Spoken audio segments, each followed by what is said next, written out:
নমস্কার বন্ধুরা, গল্প পাঠের আসরে আপনাদের সবাইকে স্বাগত। আজকে আমি পাঠ করছি হরিনারায়ণ চট্টোপাধ্যায়ের লেখা অবিশ্বাস্য। ভালো লাগলে লাইক, কমেন্ট ও সাবস্ক্রাইব করবেন। বিশ্বাসই হচ্ছে আসল বস্তু। এই বিশ্বাসে ভগবান আর ভূত দুই পাওয়া যায়। কিন্তু আশ্চর্যের কথা, পৃথিবীতে ভূত বিশ্বাস করে যত লোক, অবিশ্বাসীদের সংখ্যা তার চেয়ে কম নয়।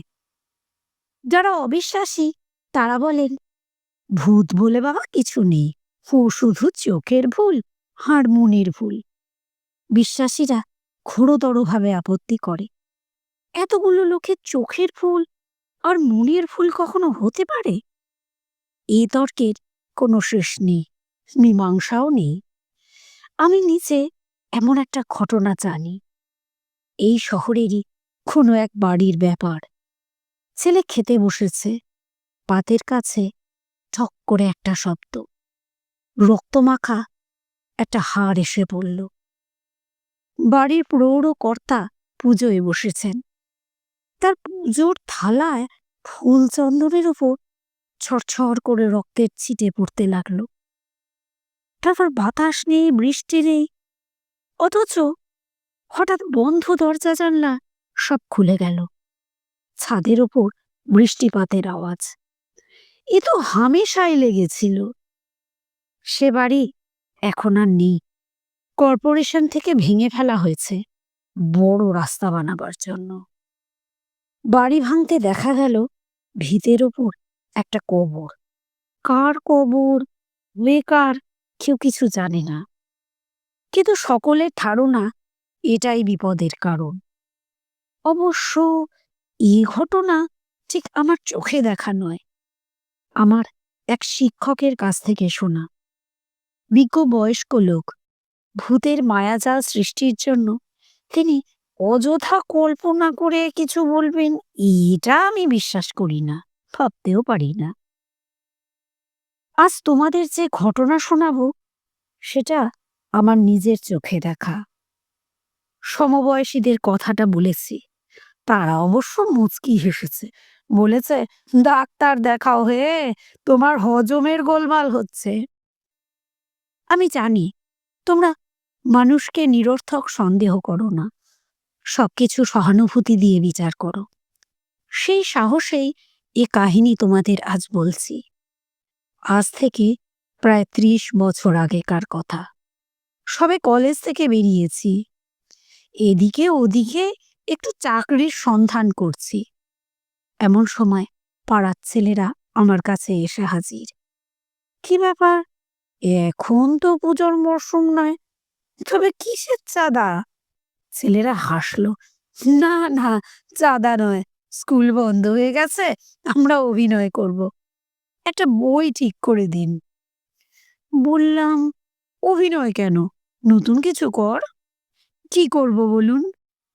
হঠাৎ মুখ থেকে বেরিয়ে গেল, জলসাকর, বিচিত্রানুষ্ঠান। তখন এই যুগের মতন গলিতে গলিতে সপ্তাহে 2টো করে জলসার রেওয়াজ হয়নি। তাই ছেলেদের বললাম, গান থাকবে, বাজনা থাকবে, আবৃত্তি, আর যদি তোমরা চাও তাহলে 2-1টি নাটকের খণ্ডদৃশ্য অভিনয়ও করতে পারো। ছেলেরা তো খুব খুশি, তবে একটু আপত্তির সুর তুলল।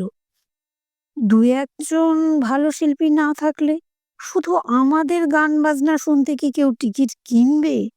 আমরা লাইব্রেরির জন্য কিছু টাকা তুলতে চাই। কলেজে আমাদের বছরে 2টো করে বিচিত্রানুষ্ঠান হতো। সেই সব পরিকল্পনা আর আয়োজনের ভার ছিল আমার ওপরে। বাইরে থেকে গায়ক গায়িকারা কলকাতায় এলেই আমি যোগাযোগ করতাম, তাদের নিয়ে আসতাম কলেজে। কিন্তু কলেজের অর্থ সামর্থ্য ছিল, পাড়ার ছেলেরা কি মোটা টাকা দক্ষিণা দিয়ে এদের আনতে পারবে?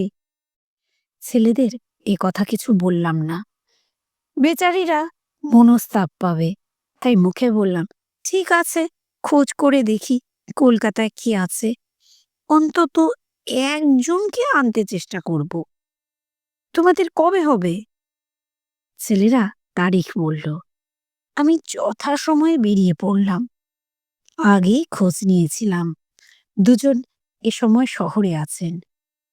লখনৌর বেগম আনোয়ার আর ওস্তাদ জমির খাঁ।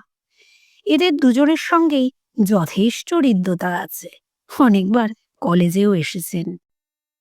প্রথমে গেলাম বেগম আনোয়ারের কাছে। সব শুনে বেগম বললেন, নিজে এসেছেন বাবুজি, কি আর বলবো, কিন্তু আমি যে আজ রাতেই পাটনা রওনা হচ্ছি। পাটনা? হাঁ হাঁ, গর্দানি বাগে গানের আসর আছে। কথা দিয়েছি, জবান রাখতেই হবে। কসুর মাফ করবেন বাবুজি। এরপর কি বা বলবো, জিজ্ঞাসা করলুম, আচ্ছা, ওস্তাদ জমির খাঁ কোথায় আছেন বলতে পারবেন? শুনেছিলাম তিনি ভোপাল থেকে এখানে এসেছেন। বেগম আনোয়ার বিষণ্ণ কণ্ঠে বললেন, জমির খাঁ সাহেব এখানেই আছেন, তবে শুনলাম তার শরীর খুব খারাপ। আসরে কি আর গান গাইবেন? দেখি চেষ্টাটা করে। আপনি ঠিকানাটা বলুন। 7-3 বেনেটোলা লেন। বেগম আনোয়ারকে সেলাম জানিয়ে বেরিয়ে এলাম। ঠিক জায়গায় ট্রাম থেকে নামলাম। অপ্রশস্ত গলি, দুপাশে বস্তির সার।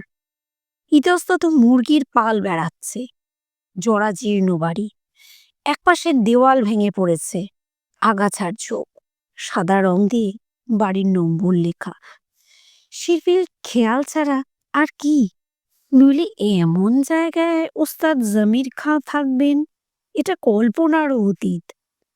উঠোনে দাঁড়িয়ে ডাকলাম, ওস্তাদজি, ওস্তাদজি। বারতিনের টাকার পর ভিতর থেকে ক্ষীণ কণ্ঠ ভেসে এলো, কে কে ওখানে? ভিতরে ঢুকলাম। ঢুকেই চমকে উঠলাম। পাতলা একটা ফতুয়া পরনে, গালে দাড়ির ঝোপ, কোঠরগত চোখ, ময়লা একটা তাকিয়ার ঠেস দিয়ে বসে আছে। এ কি, আপনার চেহারা খুব খারাপ হয়ে গেছে ওস্তাদজি। ওস্তাদজি ম্লান হাসলেন। শরীরটা কদিন হলো খুব খারাপ যাচ্ছে, হাঁপানিতে বড্ড কষ্ট পাচ্ছি। একটু ইতস্তত করে আমার কথাটা নিবেদন করলাম। ওস্তাদজি থেমে থেমে বললেন, আপনি এসেছেন, আপনাকে না বলি কি করে বলুন তো? আপনার হাত দিয়ে অনেক দিন অনেক টাকা পেয়েছি। কলেজের উৎসবে প্রত্যেক বছরেই আপনি নিয়ে গেছেন।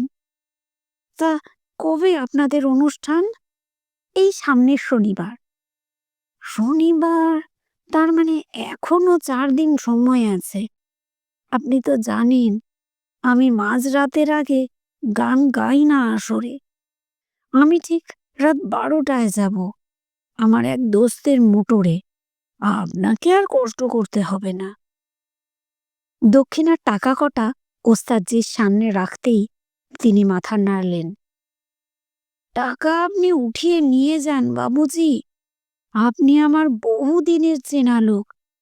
সে রাতেই টাকাটা আপনার কাছ থেকে নিব। খুশি মনে উঠে এলাম। খবরটা দিতেই ছেলেদের মধ্যে খুশির বন্যা বয়ে গেল। ওস্তাদ জমির খাঁ বিখ্যাত খেয়াল কাতক। তার মতো গুণী শিল্পী এই ছোট্ট অনুষ্ঠানে গাইতে সম্মত হবেন, তা তারা ভাবতেই পারেনি। লাল শালুর ওপর জমির খাঁর নাম লিখে ছেলেরা পাড়ার পথে ঘাটে টাঙিয়ে দিল। অনুষ্ঠানের দিন আমি গেটের কাছে অপেক্ষা করতে লাগলাম। জলসা শুরু হয়েছে 9:30। এখন রাত 11টা। আসরে লোক ভর্তি। জমির খাঁ অসুস্থ মানুষ।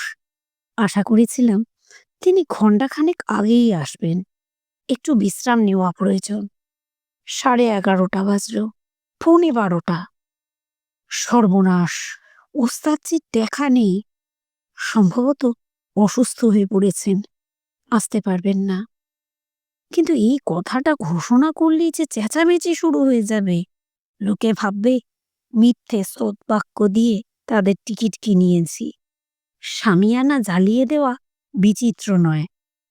আমরাও যে অক্ষত থাকব এমন সম্ভাবনাও কম। 12টা বাজতে যখন মিনিট 2 তখন ভেতর থেকে একটি ছেলে এসে বলল, ওস্তাদজি এসে গেছেন। সে কি? আমি ঘাঁটি আগলে রয়েছি। ওস্তাদজি এলেন কোথা দিয়ে? ভিতরে গিয়ে দেখলাম মঞ্চের এক কোণে ওস্তাদজি বসে, সারা শরীরে কালো পোশাক। আমি প্রশ্ন করার আগেই বললেন, দোস্ত পিছনের রাস্তায় ছেড়ে দিয়ে গেল, একটু ঘুরপথ, তা আসতে অসুবিধা হয়নি। ঠিক 12টায় ওস্তাদজির গান শুরু হলো। ভালো করে শোনাবার জন্য আমি আসরে গিয়ে বসলাম। দুটি খেয়াল গাইলেন, রাগ যোগিয়া আর বৃন্দাবনী সারং। কি অপূর্ব কণ্ঠলালিত্য, বোঝানো সম্ভব নয়। গান শুনে মনেও হলো না ওস্তাদজি অসুস্থ। আসর থেকে আরও গাইবার অনুরোধ আসতে ওস্তাদজি সেলাম জানিয়ে উঠে পড়লেন। তন্ময় হয়ে শুনছিলাম। যখন খেয়াল হলো, দেখলাম মঞ্চে একটি তরুণ আধুনিক গান গাইছে, পাড়ারই কোনো ছেলে। ওস্তাদজির সম্মান দক্ষিণা আমার মুঠোর মধ্যেই ছিল। তাকে দেবার জন্য মঞ্চের ভেতরে গেলাম। ওস্তাদজি নেই। কে একজন বলল শরীর খারাপ বলে গান শেষ করেই চলে গিয়েছেন। পরের দিন ভোরে সেক্রেটারির মোটর নিয়ে বেরিয়ে পড়লাম। ওস্তাদজির হাতে টাকাটা দিয়ে আসবো, আর সেই সঙ্গে তাকে ধন্যবাদও দিয়ে আসবো অমন চমৎকার গান গাইবার জন্য। জমির খাঁর গান আমি আগেও কয়েকবার শুনেছি, আমাদের কলেজের বাইরে, কিন্তু কাল রাতের মতন তার গাইবার ঢং, গলার এমন অপূর্ব কাজ কোনোদিন বোধহয় শুনিনি। কি লজ্জার কথা, তার মতন একটা উঁচু দরের শিল্পী শহরের নিভৃত কোণে অসুস্থ অবস্থায় দিন কাটাচ্ছেন। মোটর থামল। উঠোনের ওপর একটা বেঞ্চ পাতা, তাতে গুটি 3 ভদ্রলোক বসে আছে। শিল্পীদের পরিত্রাণ নেই। কাল অত রাতে ফিরেও আবার কোথাও হয়তো যেতে হবে, কিংবা লোকেরা আগাম বায়না দিতে এসেছেন। উঠানে দাঁড়িয়ে ডাকলাম, ওস্তাদজি, ওস্তাদজি।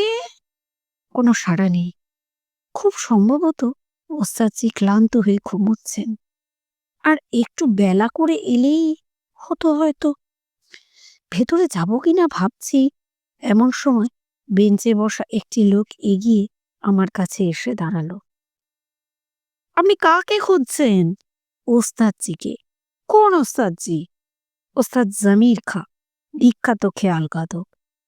লোকটি বার কয়েক আমার আপাতমস্তক দেখে প্রশ্ন করল, আপনি কোথা থেকে আসছেন? আমি চাপাতলা বয়েজ ক্লাব থেকে আসছি। কাল রাতে ওস্তাদজি আমাদের ওখানে গান গাইতে গিয়েছিলেন। শরীর খারাপ বলে তাড়াতাড়ি চলে আসেন, তাই তাকে টাকাটা দিতে এসছি।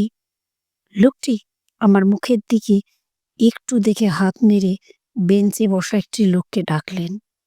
তিনি আসতে উর্দুতে তার সঙ্গে কিছুক্ষণ কি যেন বললেন। তারপর আমার দিকে ফিরে বললেন, আসুন, আপনি আমার সঙ্গে আসুন। লোকটির পিছন পিছন ভেতরে গেলাম।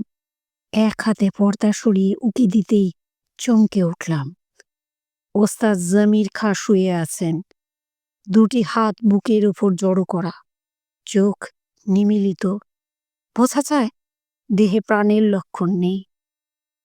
লোকটি অশ্রুরুদ্ধ কণ্ঠে বললেন, ওস্তাদজির কাল রাত 12টায় এন্তেকাল হয়েছে। আমরা মৌলভীর জন্য অপেক্ষা করছি বাবু। কটায়? রাত 12টায়? রাত 12টায় ওস্তাদজি মারা গেছেন? আস্তে আস্তে পিছিয়ে এলাম।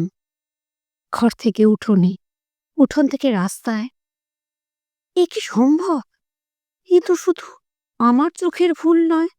অগণিত দর্শক তাকে দেখেছে, অগণিত শ্রোতা তার গান শুনেছে। লিখতে লিখতে আমার গায়ে কাঁটা দিয়ে উঠেছে। কত বছর হয়ে গেল, কিন্তু এখনো যেন সমস্ত ঘটনা চোখের সামনে জ্বলজ্বল করছে। কি এর ব্যাখ্যা? জবান রাখবার জন্য ওস্তাদ জমির খাঁর আত্মা আমাদের আসরে গিয়ে গান গেয়ে এসেছিলেন কিনা? এমন প্রশ্ন আমাকে করো না। এর উত্তর আমার জানা নেই। তবে এটুকু জানি, সংবাদপত্রে ওস্তাদজির মৃত্যুর খবর ছড়িয়ে পড়ে। আমার মতো বহু লোকই চমকে উঠেছিলেন, যারা সে রাতে আসরে ওস্তাদজিকে দেখেছিলেন। তার দুখানি অনবদ্য গান শুনেছিলেন। অনেকেই মনকে বুঝিয়েছিলেন কাগজে মৃত্যুর সময়টা ভুল লিখেছে, কিন্তু আমি মনকে কি বোঝাবো? তাই বলেছিলাম, বিশ্বাস করো, বিশ্বাস ছাড়া পথ নেই।